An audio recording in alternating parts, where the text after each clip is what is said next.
I got on the bus as I did every day to go to work that morning. I was smiling because I had just read something funny before the bus had arrived, and I was thinking about it. Beware of consuming Terry Pratchett books in public. As I looked for an empty seat, I accidentally broke the cardinal rule of British public transportation and met the eye of a fellow passenger. He was an older, sweet-looking grandfatherly Asian man, probably in his mid-50s. He brightened up and smiled at me, and I realized, oh crap, now he thinks I'm smiling at him. Oh well. And nodded to him as I made my way to a seat a few rows behind him. Just a random, polite, inconsequential exchange, right?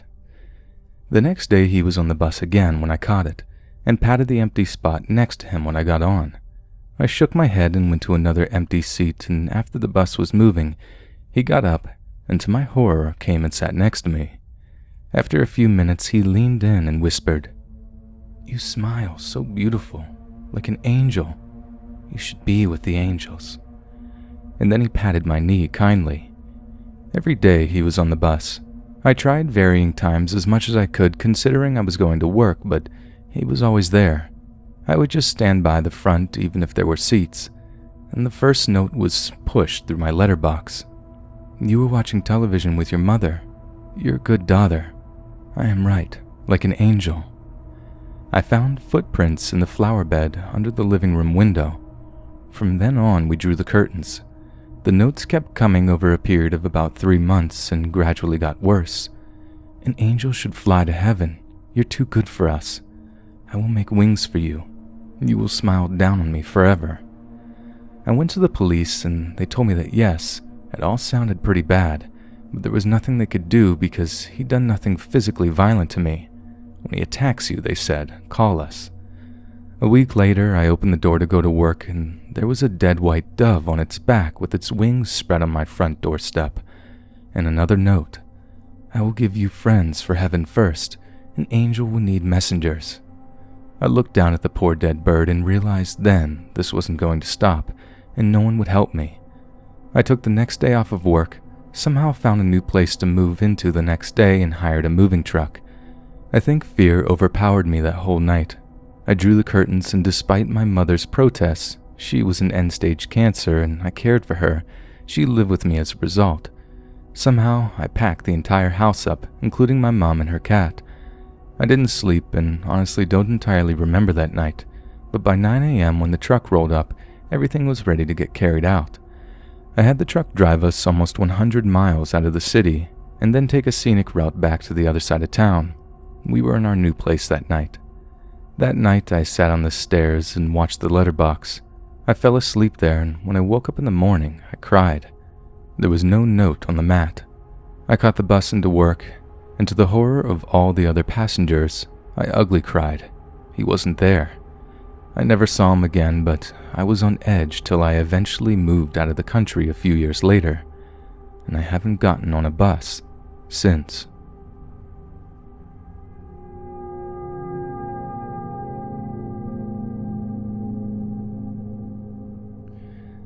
About 2 years ago, when I was a freshman in college, I decided to go out on a date with a guy I'd met in my engineering class. He was about 6.5 feet tall and used to play football.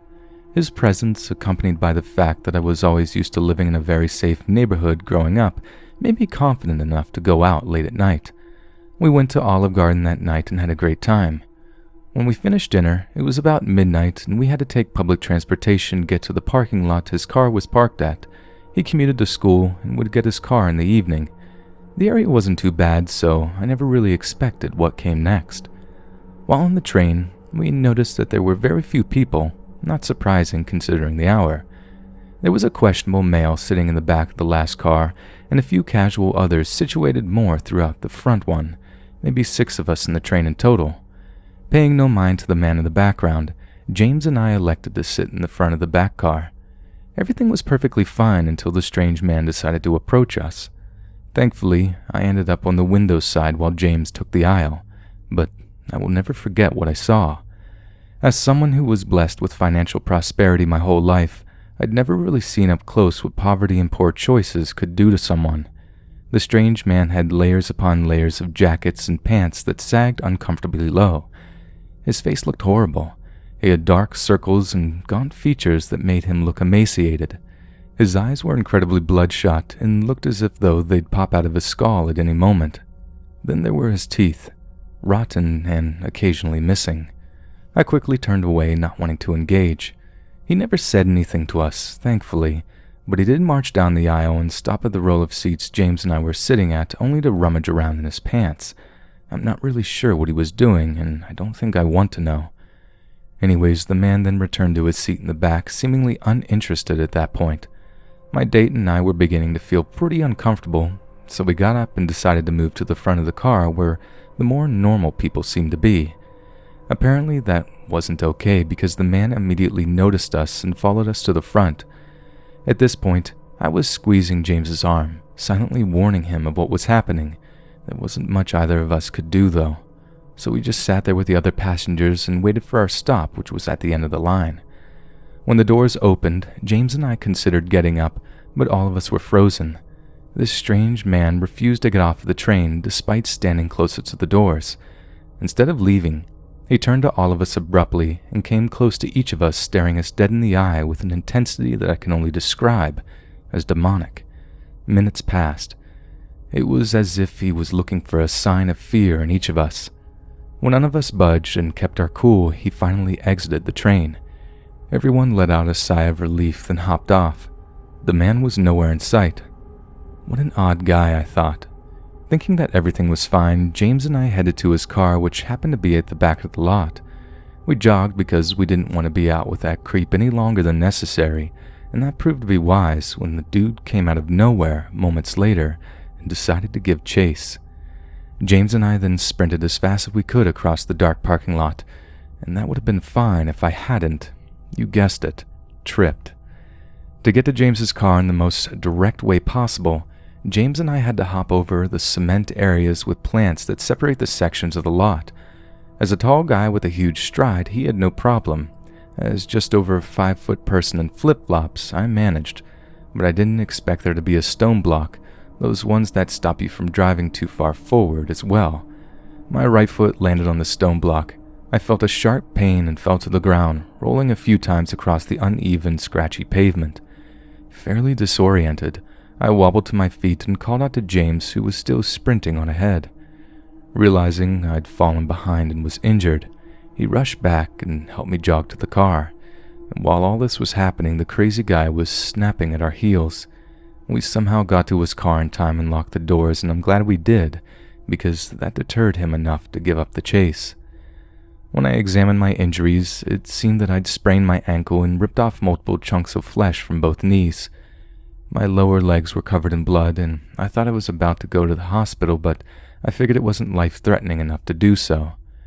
Parent had just retired, so my health coverages was all over the place. James drove me back to campus and helped me hobble to my dorm, where I went to the shower to address my wounds. Campus health center wasn't open that late. I then took a couple of pills of Tylenol, since I'm allergic to ibuprofen, and proceeded to pick bits of rock and glass out of my knee with the manicure scissors and tweezers I had available. Needless to say, I didn't get much sleep that night. In the morning, I went to the health center and got properly treated. I was in a wheelchair for quite a while after that and continued to bleed through my bandages even weeks later. Who knows what the motivation was, and thankfully I never saw him again, because that creepy guy on the train was clearly out of his mind.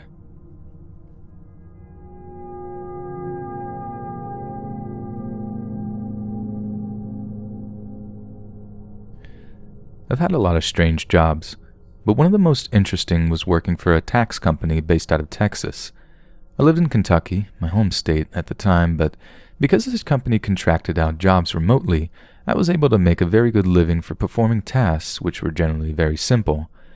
I had a work partner, but not all the time, and our duty was to travel all over the eastern and central part of the state to county courthouse PVA offices.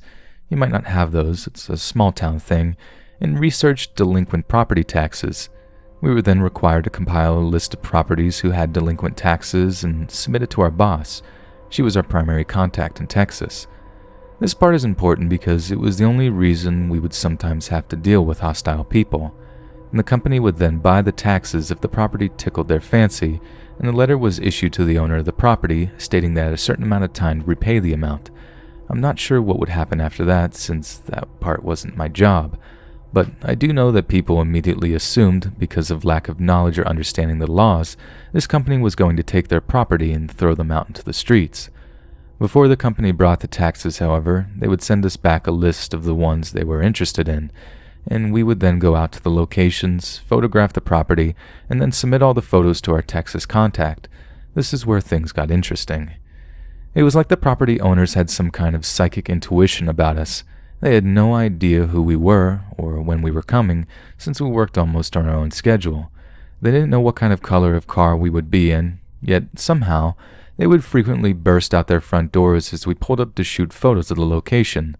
This made for some interesting and often frightening confrontations. After getting comfortable with the job, I even came up with a convincing story to tell angry property owners when they chased us down with their car. "We're from the County Property Valuation Administration. We're just updating our property files and needed a current photo." This would de-escalate the situation, and they apologized for threatening our lives and sometimes running us off the road to make us pull over. I have a lot of stories from this job, but here's the best one. We were deep in the hills of eastern Kentucky one day, searching desperately for a single-wide trailer from our list. We found a hauler matching our directions. This is way before the GPS days. We had to use real county maps, believe it or not, and took a chance. As we drove up the hauler, houses began to spread out farther and farther, and soon we were totally isolated. Nothing but trees and a narrow gravel road. Suddenly, we spotted the trailer. It didn't look like anything it did in the PVA picture. Time had taken a real toll on this place.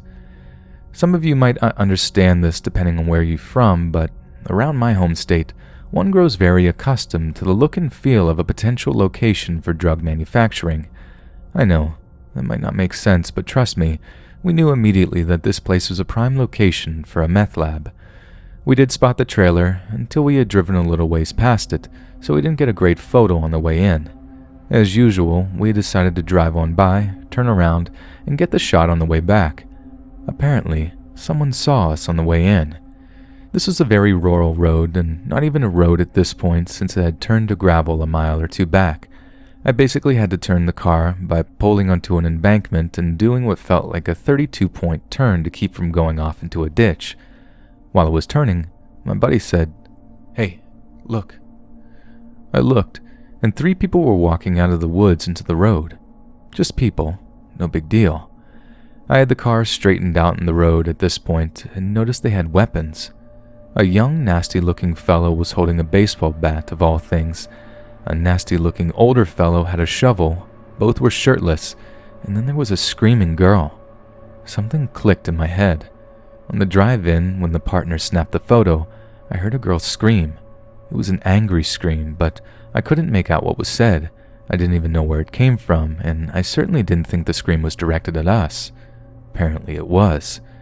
These people were now walking with intention toward my stopped car. I kept thinking, is this really happening? And what exactly is happening?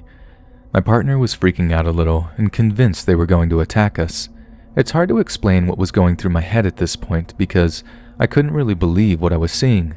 The only thing I could think was, hit him with a car, just like on Grand Theft Auto. Otherwise, you're gonna die. They were screaming, shaking their weapons, and closing in, and I was running out of time. I revved the tiny engine in my red Pontiac Grand Prix, hoping to scare them, and then I left off the gas. I plowed toward them with the fury of all 6 cylinders, or 4, however many there were, I don't remember. They jumped out of the way last minute as I grazed by them, throwing gravel and dirt. Once we were at a safe distance, I slowed down and looked back. Luckily, they were gone. Unluckily, we were once again too far from the trailer to get a good photo. I explained this to my boss when I emailed her day's collection of property photos, and she seemed to understand. After that, I kept a loaded .45 in my glove box, and I felt significantly more confident while doing my job. I quit a couple of years later, though. It was just too dangerous, even if I was packing heat. So, to the hillbilly meth-making counterparts of Otis Baby and Captain Spaulding, I hope I never see you again.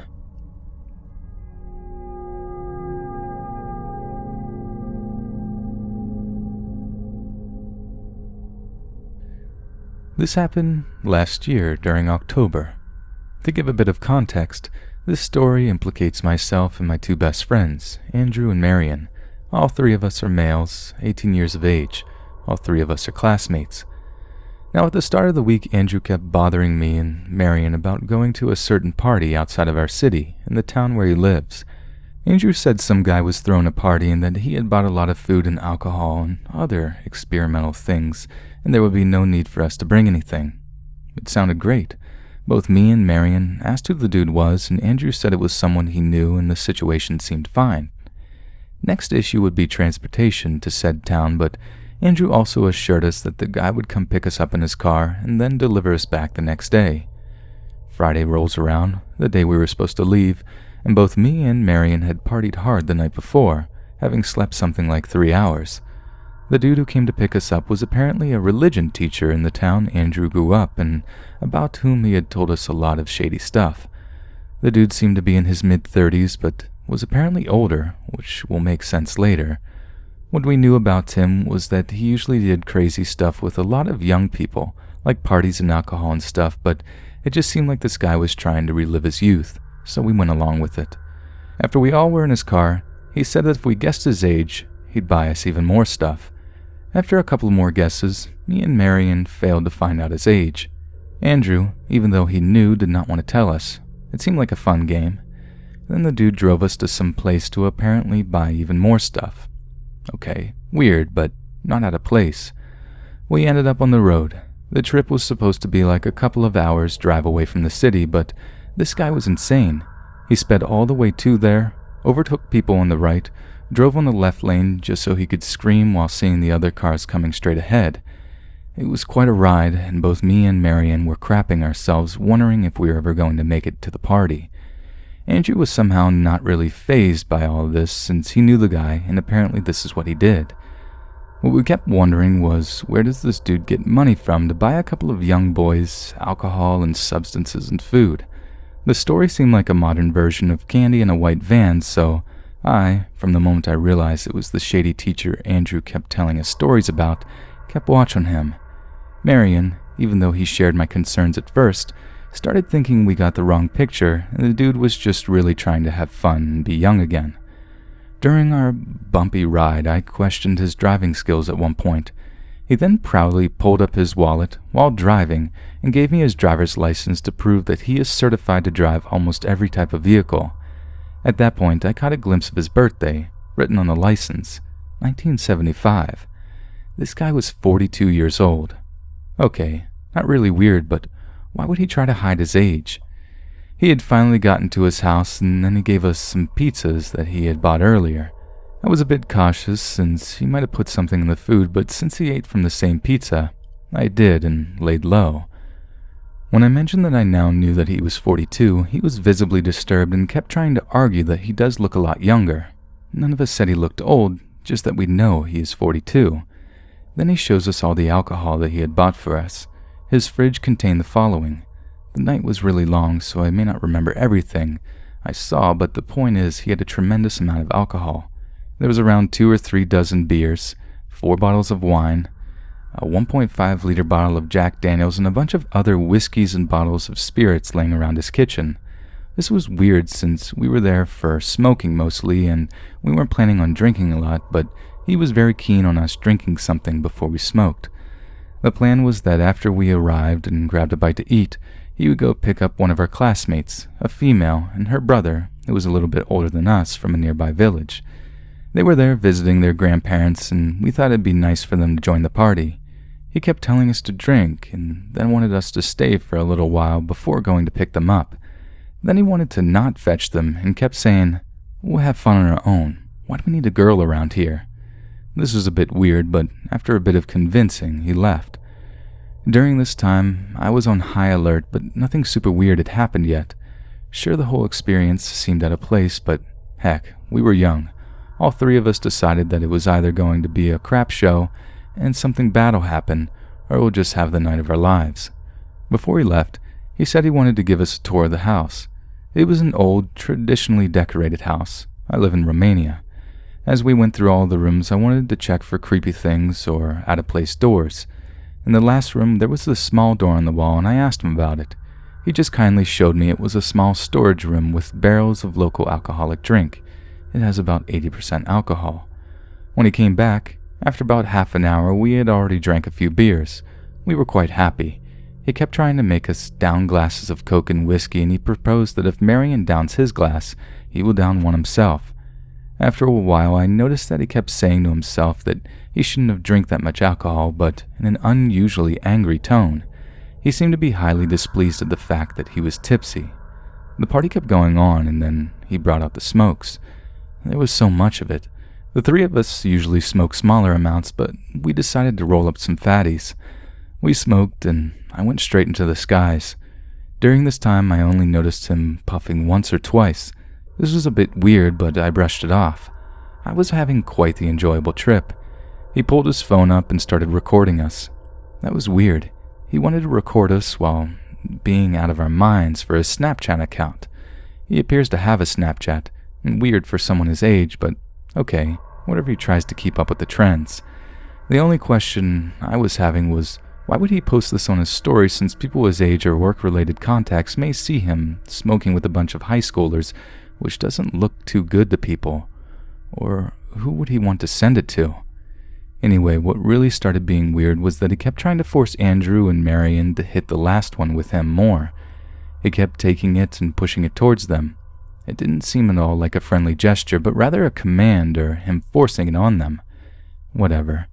Andrew got up and after a short while just sat in the kitchen with his head on the table. He was out. He never tried to approach me though, and I think it was because he felt I was being cautious of him and had an eye on him. For a while, after smoking, I stopped caring, but as the trip wore off, I started to notice really weird behaviors. This guy apparently also owns a gym. Again, no idea where he had the money from since he was technically a religion teacher in school, but he kept proposing to Andrew and Marion that they go hit the gym at 3 in the morning since he owns it and he's going to open it just for them. Both my friends are pretty buff and hit the gym often, so it seemed like a cool idea at first, to them. I knew his gym and was quite a drive from here, and I could also remember Andrew telling me that the gym was an abandoned building. He had been there before. Since Andrew himself was out cold on the kitchen table, the creepy guy kept proposing that only him and Marion go. Now that was the first time I stepped up my protective attitude and made a plan. I wasn't going to let the two of them go alone. We moved Andrew to a bed and then just sat around chatting with music in the background.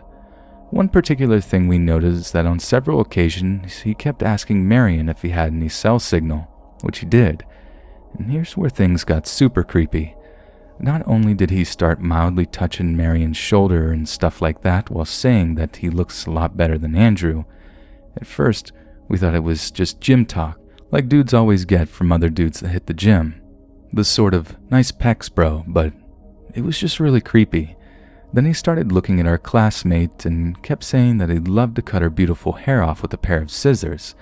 Then we'd force laugh and move on to different topics, and then he'd bring the stuff up again. At that moment, everyone in the room knew something was really not cool. When we asked him casually about how he has so much money, he said that he usually had to fly down to London every week, but he'd only stay there for a short while.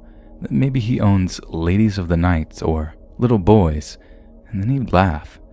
Now he kept telling jokes all night about how he had money, like how he was a janitor at the House of Parliament or some other stuff, but this seemed a bit too real, especially since his eyes had this weird glint to them when he mentioned the boys. Now, our classmate's bigger brother, who didn't drink nearly as much as we did, suggested the guy drive them back home. Again, he took a lot of convincing and now kept trying to make them stay. With all of this going on, he kept playing jokes on Marion about how I'm going to sleep with Andrew in the bed and how they were going to be together under the same blanket. Just a lot of really creepy stuff. Once, while Marion was sitting down, he grabbed his wrist and kept saying, "Yes, Marion, yes. Nice biceps." One thing Andrew told us was that he was gay, as a slight joke. The dude then played the whole card of, "Oh, well, do you actually believe him? Andrew's just making up stuff," and whatnot. While we were driving there, Andrew said, "I thought you were either gay or just really generous with people. I think I reached the conclusion that you were just really generous." Marion actually believed this as well, and we just thought the guy was weird, not gay. But after all the things that happened in that hour or so, Marion asked, since he was a little out of his mind, "Dude, what is the matter with you? Are you gay or something?" And then the guy went weird and started to rage, screaming, "No! Stop believing the lies Andrew told you, of course I'm not." He went into this weird state like he was half talking to himself, half angrily shouting. He also at some point grabbed Marion by the neck, joking about how he is displeased by him not wanting to come to the gym with him at 3 in the morning. Marion was starting to freak out. He understood now, like I had suspected all night, this guy was clearly 1, not in his right mind, and 2, definitely gay and even, maybe, trying to hit on younger kids. Shortly after grabbing Marion and trying to convince him to go to the gym, he left to deliver our classmate and his brother.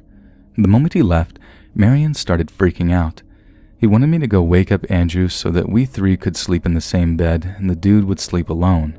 There were 2 double beds. Tried to slap and pour water on his face. Andrew was not going to wake up. I went to the kitchen, brought a knife and gave it to Marion. I told him to keep it under his end of the bed. He slept against the wall and I had an empty beer bottle near my end for a quick grab. We considered calling the police, but the creepy teacher didn't exactly do anything the police could arrest him on. It was the middle of the night and we were on the outskirts of town at a really long drive away from our city. No chance of us catching a way out of there. None of us had a driver's license or friends to call and pick us up at that hour, so I proposed we play it cool with the guy once he comes back. If he tries anything, there was at least 2 of us, 3 if Andrew would wake up, and there was no actual weapon in the house, not even a bat or something. Our plan was that if at any time during the night we hear the guy try anything on Andrew, we would knock him out, and then tie him with my belt, and then call the police. He came back, and after a short talk he went to bed. He left the light open in the kitchen, so our room had a bit of light. Haven't figured out why he did that. We didn't ask him to do it. His room was right next to ours, and there was no hallway or door between them, just a doorway. The bathroom was also in his room, but right next to the doorway. Both me and Marion were now freaking out. This is around 4 a.m. We had to stay awake the whole night. My best friend was high as a kite and scared. My adrenaline was pumping so hard I barely felt it, but it was definitely in my system together with the alcohol. The guy genuinely went to sleep, but we tried to stay awake all night. My phone was on the table next to the bed, dead, but charging, so we kept writing in a note filed in his phone and passing it from one another to communicate. We knew that if we tried even the slightest whisper, he'd wake up or hear us. Marion would write something, then he'd pass the phone on to me, and then he'd fall asleep for the 30 seconds I'd write, and then he'd wake up and write a response. We did this for a while. Then we heard the guy get up and go to the bathroom. The very second we heard movement, Marion was clutching the knife and I had my hand on my bottle ready to go at him. This happened about 4 times from 4 a.m. up till 6:30. It's a weird amount of times to go to the bathroom since we drank a lot, so he should be dehydrated, but he's 42. He also kept drinking water every time he woke up. He could hear him gulping it. Then at 6:30, we somehow fell asleep. It was the most disturbing and scary sleep I've ever had. Then I felt Marion jabbing me in the ribs. It felt like I was at home and I just dreamed all of that, but who was jabbing my ribs? Then I jumped up. I had my hand on the bottle and there was this dark figure standing at the end of the bed. Both me and Marion froze. Then we realized it was Andrew. It was so scary, but then we felt incredibly good because it wasn't that creepy. He had told us when he had brought us to this house that he had to be somewhere in town around 9 a.m. the next day, so he will probably wake up early, leave, and then wake us up when he returned. That's why me and Marion crapped our pants thinking it was the guy who had woken up. It was actually something like 7:45 a.m. when Andrew woke us up. We had fallen asleep for about an hour, then time just passed. We sat around. Me and Marion had no clue how to tell Andrew what happened. The guy was still in the house. He woke up and acted supernatural like nothing had happened, and to be fair, nothing major happened, but his behavior definitely scared the crap out of us. Who wants to grab boys and then tells a girl he met a couple of hours ago that he'd love to drive his scissors through her beautiful hair? Oh my god. That sounds like a thing that a psycho in a cheap horror movie would say. After the guy left around 8:30, we told Andrew everything. He was laughing at first, but then we realized this was big. It was really something that we had no idea what to do about. We were again stranded, and the only ticket home were either our parents or this guy. We decided we were going to look at his house, and if we find anything really alarming or something we could call the police on, we'd do so. Not a lot later into the search, I found a peculiar envelope in a cupboard filled with books. It was some sort of official document, and it had the name of UK Official Border Customs. It was tore open, so I pulled out a bunch of papers. After reading for a while, I found out that apparently he was caught smuggling 12,000 cigarettes out of the UK. Okay, that's weird, but the next thing blew my mind, and I knew that the guy had to be insane. I kept noticing a small closet in the corner of the room we were chilling in, and I kept wondering all night why it was there. While he was gone off running his errands in town, I went ahead and opened it. On the side of the closet door, I found this. It was a plastic envelope filled with random cutouts of this young guy and several other young men. Now, this guy seemed to have the patience to sit with a pair of scissors and cut this individual out from a magazine, put that in an envelope and tape him to the closet door. That's just messed up and reminds me of all the weird stuff mentally ill people do. When I showed the guys the pictures and the letter from the UK, we knew some stuff was up. Unfortunately, there was still nothing we could have done. As a result, we just waited for him to come back and try to rush him into driving us home. After a few setbacks, we finally got home. A really unsettling fact was that during the drive home, Andrew asked him for his phone and we browsed his gallery while laughing. He had an unsettling amount of videos with Marion. I don't know what to make of all of this. This guy is most definitely insane and doing some really shady stuff for money, but I honestly doubt there is anything serious to take to the police, so there's really nothing we can do about him at this moment.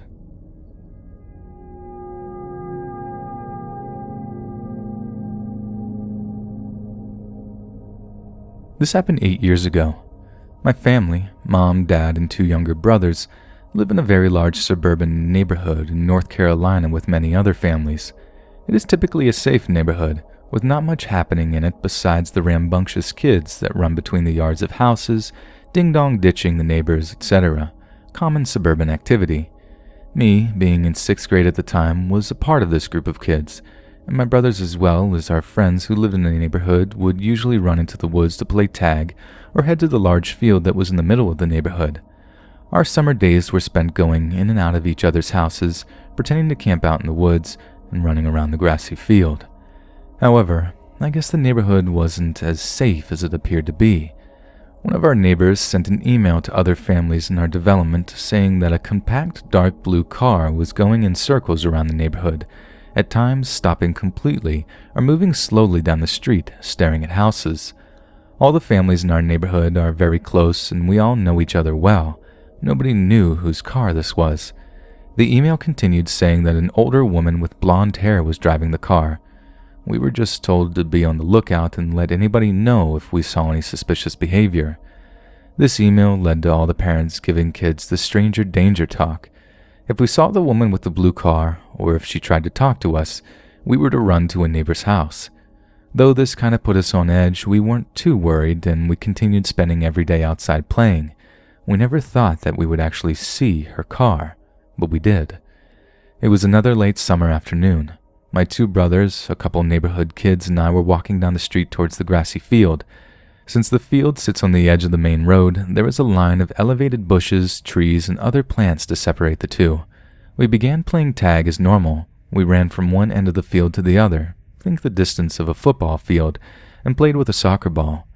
We sit down in the middle of the field, tired from playing, and lie down in the grass. From where we were sitting, we could see the entrance to the neighborhood as it sat at one end of the field. On the opposite end of the field was another entrance, meaning a car could come in or out at both ends.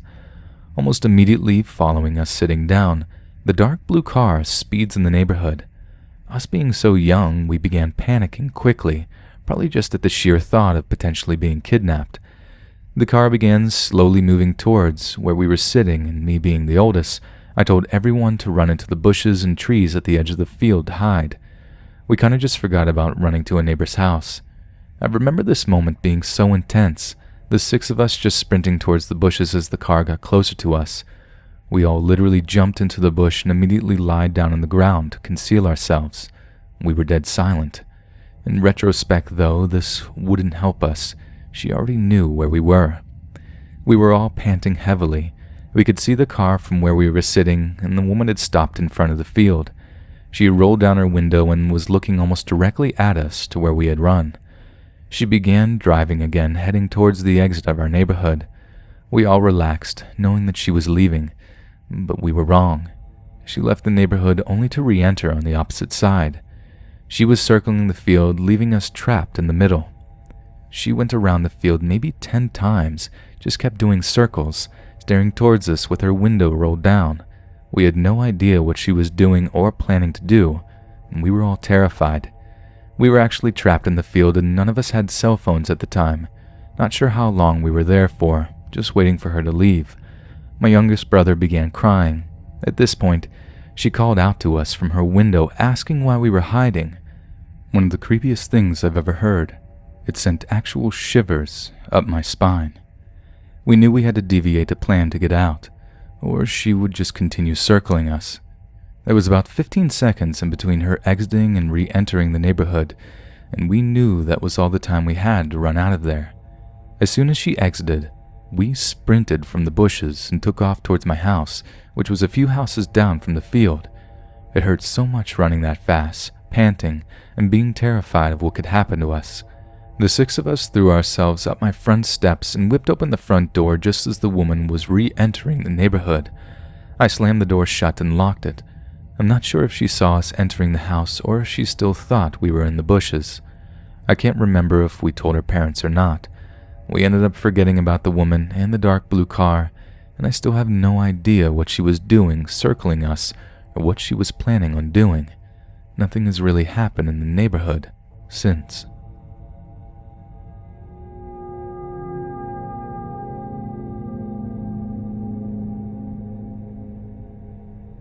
This happened about 6 to 7 years ago. My husband and I are driving back from Michigan as we went to visit my parents, and by the time we get into the remote back area of Ohio, it's dark. Being around 12 a.m. when we got to the backwoods of Ohio, and by the time we hit the small town, it was around 1 to 2 a.m. We always make sure our doors are locked because we aren't stupid. Anyway, we went to make a quick stop to use the restrooms, stretch, and get something to drink.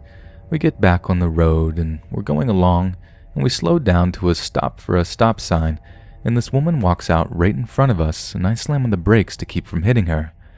We sit there for a minute collecting ourselves and thinking, what is she doing? She knocks on our passenger side window where my husband is sitting, and I'm telling him to not roll it down. Let's just get the F out of here, but him being the kind-hearted type rolls down his window. She tells us that she's been walking for hours and that her car broke down.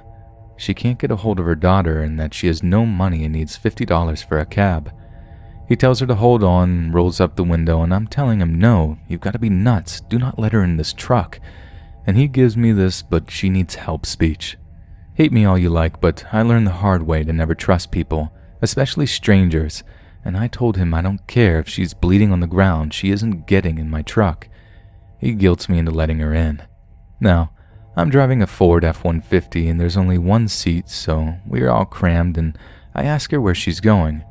First she says to a store, then says she needs to find a cab, but she has no money. Can we give her $50? I'm silently telling my husband we are not giving her money as we're driving, but he relents and says yes. We drive, and she's telling us all kinds of stories about her and her daughter, how she needs to get home, that her daughter is 16 and is home alone, and that it's about 2 hours away in Ohio. The more we drive, the more it changes. I ask her about her daughter, and this time she tells us that she's in her late 20s, has a few kids, and is in Kentucky. I said, but I thought she was 16, home alone and 2 hours away in Ohio. She says, oh, that's my younger daughter, it's my adult daughter I'm going to see.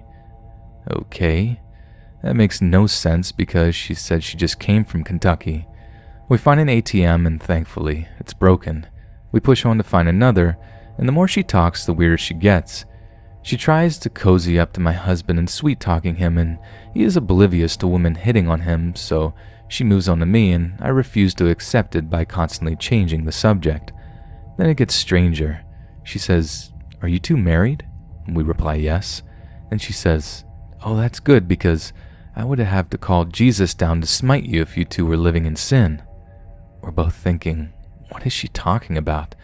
She then says, you two are a very nice Christian couple, and we both let her know that we're not Christian. She gets upset by this and starts spouting the Bible at us, and the hubby is retorting back at her.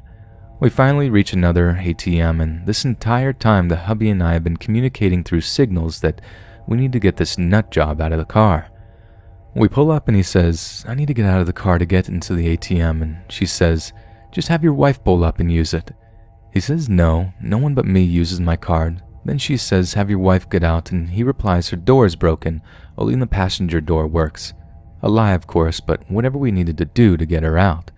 She gets out and grabs the door to pull it closed, and she grabs the door and starts screaming at us to let her back in, and as she's trying to get back in, he says to her, no, your story's full of holes and it doesn't add up.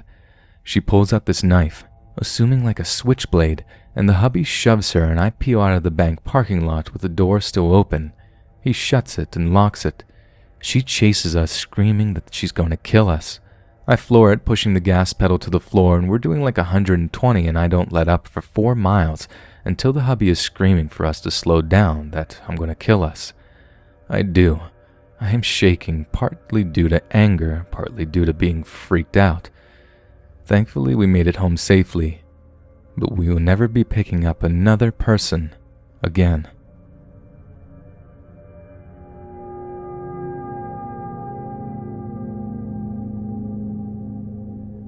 This happened a few years ago, probably when I was a freshman in high school. I'm not even sure if this really belongs here because I met this guy more than once and had a sort of relationship with him, but I will write it anyways. I was invited to go to this hangout place by a friend of mine at the time, and I decided to go. I didn't know it was a religious thing, and it was really cool until we were shoved in a dark room and preached to. We got to play games, shoot hoops, and interact with other kids, and I thought it was just supposed to be a thing for kids to do on boring Wednesday nights. I have nothing against Christianity, but I was not and am still not a Christian, so I was quite annoyed with having that information omitted when I was invited, but I still went to have fun. I didn't have much of a social life to begin with. I still don't, so it was nice to be around all these kids around my age from various schools nearby. This is where I first met them, I believe. Mark and Chris, both twin boys, absolutely identical. I seriously could not tell them apart, and that was a huge issue down the road. They wore identical clothes, had the same hairstyle, eye color, voices, mannerisms, etc. The only thing different was what came out of their mouths. Mark was a sweetheart. He loves flowers, animals, always smiling and friendly with everyone. Chris was the exact opposite. It seems stereotypical, a good twin and a bad twin, but it was true. Even though this happened quite a while ago, I still get nervous just thinking about this point in my life. Chris, for whatever reason, had his sights on me. He wanted to talk to me, wanted to sit by me. He wanted to talk to me, he wanted to sit by me, wanted to interact with me whenever he saw me. At first I liked the attention because no guy really paid any attention to me before. I wasn't exactly good looking. I looked very awkward and derpy, but was 11 to 12 years old, so doesn't really count at that time. And I was a huge nerd. Teacher's pet sort of nerd. Did my work quietly, went overboard on assignments, that sort of thing. But Chris seemed to like that about me, and I liked his bad boy vibe, I guess. But then things started getting disturbing. He got angry very easily. If you so much as disagreed with him on something, he would threaten you, start saying things like he was going to hurt himself or break something. He carried around his own knife, which he used to cut himself, not because he was going to end his own life, but he liked the way the scars looked on his arms. He told me he likes to drink his own blood. He would talk about hurting people in horrible and graphic ways or torturing animals. He would gloat about murdering kittens by drowning them repeatedly or breaking their limbs and leaving them screaming in the woods. It was horrible, and I still feel very disturbed about it. It was at this point that I started getting scared. I thought he was just a bad boy that listened to Falling in Reverse and lamented about how life is meaningless, but just being a pretty decent guy. Boy, was I dead wrong. I felt trapped then because he went to my school, he knew my schedule, he knew where I lived, and there was absolutely nothing I could do about it. I tried not to anger him because I was afraid that I would get hurt, or worse, someone I cared about getting hurt. I think he knew this because it was around that point that he asked for my number, and I obliged. He started harassing me then, sending me explicit messages such as being in a locked room together, nude, with pills to make us feel certain ways. He asked for nudes. I didn't send him any, thank you, to past me. He demanded them. I still didn't send any. I politely asked him to stop, and he would threaten me. I still have this old phone due to a completely different reason, but I believe those messages are still there. I was terrified. I didn't know what to do. I eventually went to my mom, which was a huge waste of time because she's a narcissist and abusive, and eventually I will probably write some stories and are raised by narcissists about her and my dad. Like I expected, she dismissed it and went back to playing on her computer. I was too scared to go to a teacher or even the school counselor because they are pretty much all useless, especially the counselor. So I was stuck. My friend at the time thought it was hilarious and teased me about having a bad boy boyfriend. I became more quieter, took the long way to my classes, hid in the bathroom or behind people when I saw one of them, Mark or Chris. I didn't know who was who because when you can't tell them apart, they are both potentially the bad one. I was terrified Chris would impersonate Mark and trick me. I stopped going to after-school clubs. Chris got very angry. He couldn't find me. He knew I was avoiding him, and he got even more upset. He would send me threatening texts. I shut my phone off. I only ever saw him at the Wednesday night meetings. The final night I went there was the scariest. I felt his mood the moment he stepped through those doors, and it seemed like the atmosphere darkened when his eyes met mine. He gave me the most cynical smile that still gives me chills just remembering it, and he started towards me. I scooted closer to Mark and my friend. Chris somehow got a hold of my shoes and tossed them in the boys' bathroom. He told me to go get them. This is probably the point where I was thankful for having an abusive childhood because if I didn't learn that rabbit-like anxiety intuition, I most likely would have stepped into that single-stall room with an inside lock and gotten hurt or worse by him. Thankfully, I learned that I need to think through every single possible thing before I do something that may have huge impacts on my life. I'm a tiny female. I was the smallest in my class, and I am still tiny today. On campus, I pass as a child genius until I step into the math classroom, and I sometimes get free candy from the staff. Even though I am quick on my feet and can fight back pretty well, I can easily be overpowered due to my size, especially if it was by someone bigger, and Chris was a quite big guy. He was taller, more muscular, and physically stronger than I could ever be. I knew he had horrible intentions. I knew he had that knife tucked into his sleeve, and I knew he would follow behind me. I knew that he wanted to do things to me, and I knew that no one would hear or notice anything because it was so noisy from all the kids playing and talking, and no one pays attention to who goes into the bathrooms. Chris went off somewhere, probably hiding and watching me from a distance. I did the only thing I could think to do.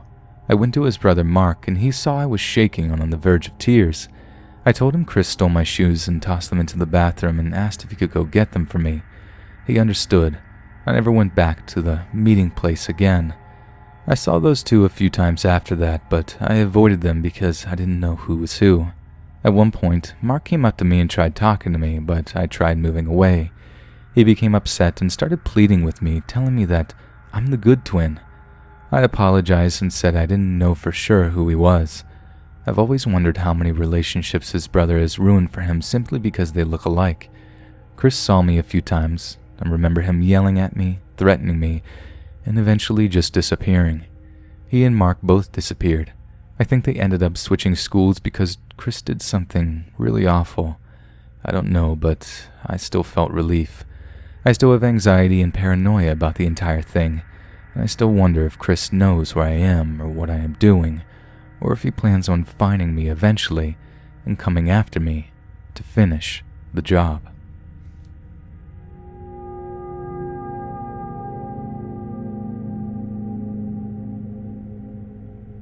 The story begins almost 10 years ago now in a quietish town in the Midlands, UK.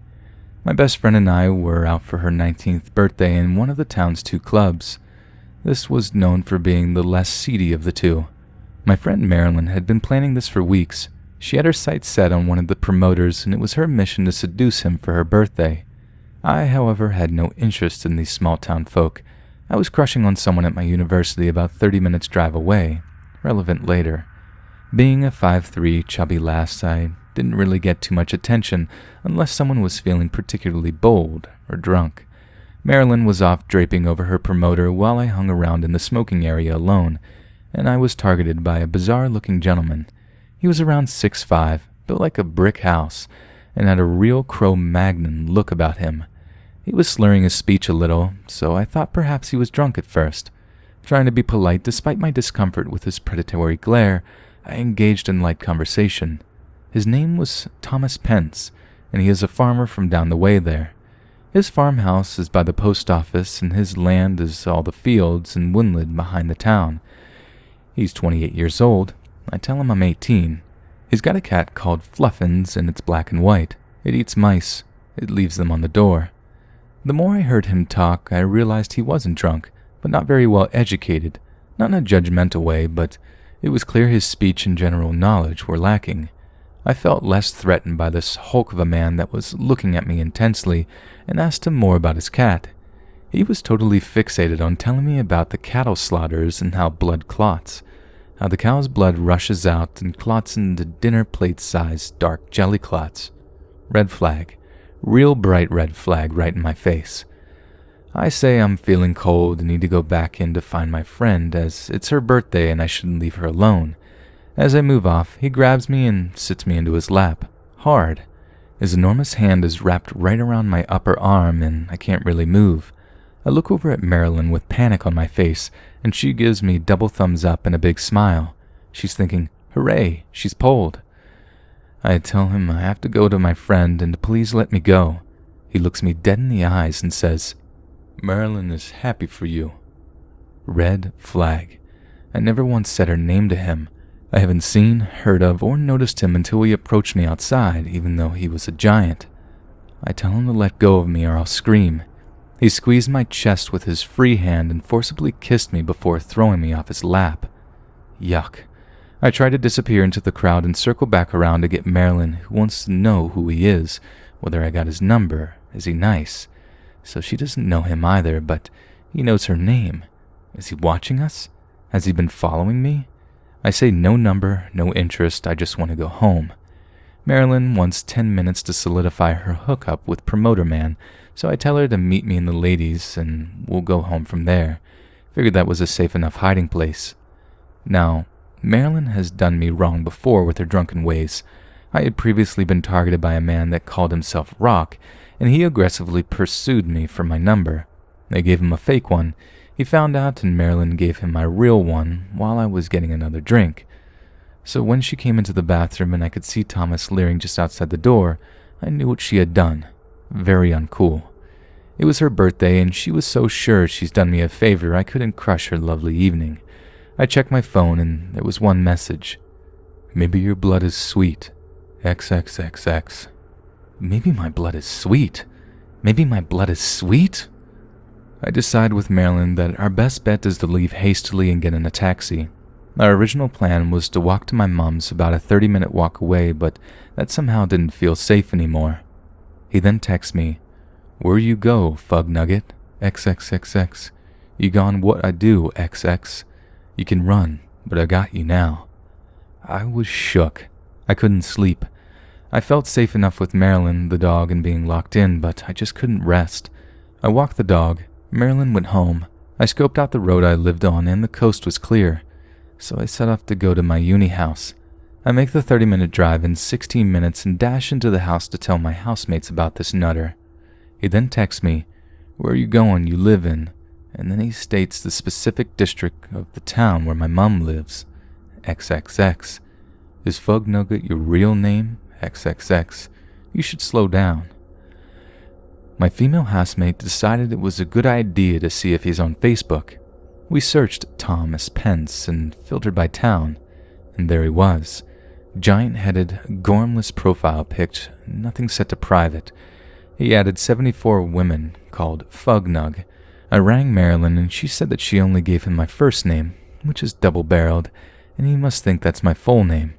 Blocked him, spoke to my tutor at uni, rang the police who said they couldn't do anything and just keep the messages. Useless. I missed a week of lectures, I stayed inside, my housemates did my shopping for me. I stayed in for all of reading week and decided that a fortnight would be long enough. The messages coming through were nondescript, sometimes just a series of XXXX or "you so beautiful," and that he had slowed down enough for me to not have anxiety when I heard a phone vibrate. I hadn't had a message for 2 days at this point. I put on black jogging bottoms and a black hoodie and left in the dead of night on a Sunday to get some food from the 24-hour Tesco, thinking it would ease me back into society. "You look nice tonight, XXXX," I received. "You look like a robber." I'm alone, in a dark car park and freaking out. I call the store and ask them to send a security guard to me because I'm being followed. They sent both guards when they heard what a state I was in and took me inside and told me to turn my phone off. I stayed there for 4 hours and they monitored the CCTV for this blonde-haired giant, but nothing. We turned my phone back on to 72 missed calls and 29 text messages, the more interesting of which were, "I love you, come see me, XXXX. Where you hiding, XXX? Corn out, now or else. I wait for 2 weeks for you, XXX. You done loved you." That was enough to go to the police with, and I made a report the following day. They couldn't find him, and he wasn't at home. He actually didn't show up at his home for another 3 days. When he did, he had a new phone and tried to say he had a twin brother, which they knew wasn't true. They called the number that was harassing me and it rang in the drawer.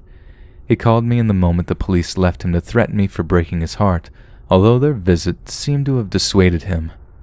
I moved away 1 month later, and I'm just glad he doesn't have my full name, so he can't find me.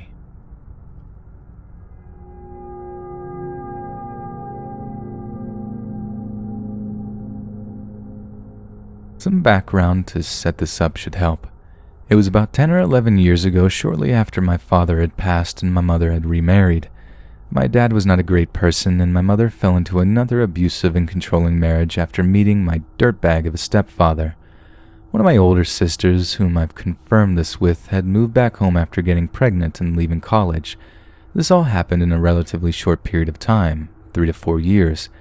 At the time, the game RuneScape was extremely popular, at least with my parents, and they had started talking to people from all over. Herein lies their mistake. My stepfather apparently made friends with this guy named Tony from Britain, and they had started talking via email. I don't know 100% of the details, but my mother talked to him as well, and he had mentioned that he would love to travel to the US. My stepfather is a complete idiot, and had arranged for this guy to stay at her house for a week with my mother, agreeing since she essentially did whatever he said. So after a few months, they picked him up at the airport and brought him to our house. This guy was strange. He flew all the way to Massachusetts and never left our house.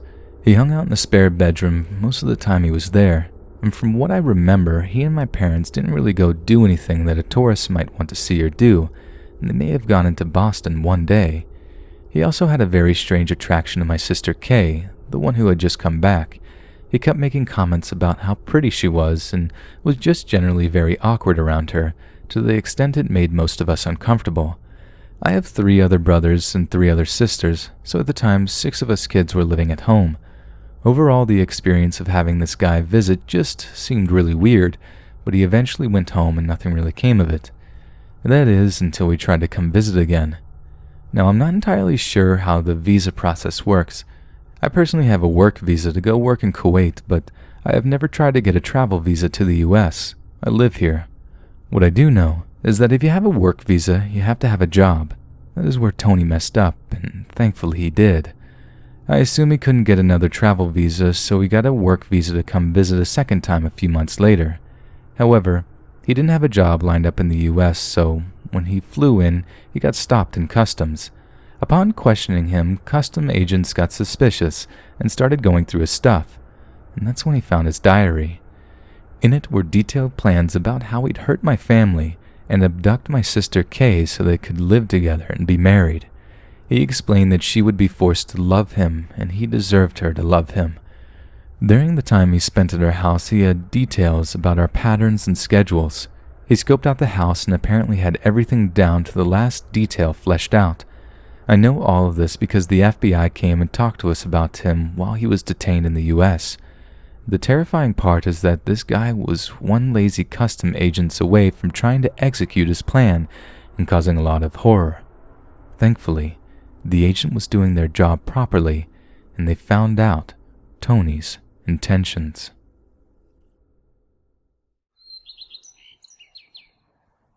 Hey friends, thanks for listening. Be sure to subscribe and click that notification bell to be alerted of all future narrations. If you got a story, be sure to submit them to my subreddit, /letsreadofficial, and give and receive feedback from the community, and maybe even hear it featured here on the channel. And grab early access to all future narrations for just $1 a month on Patreon, and maybe even pick up some Let's Read merch on Spreadshirt.com, links in the bio. Thanks so much, friends, and I'll see you again soon.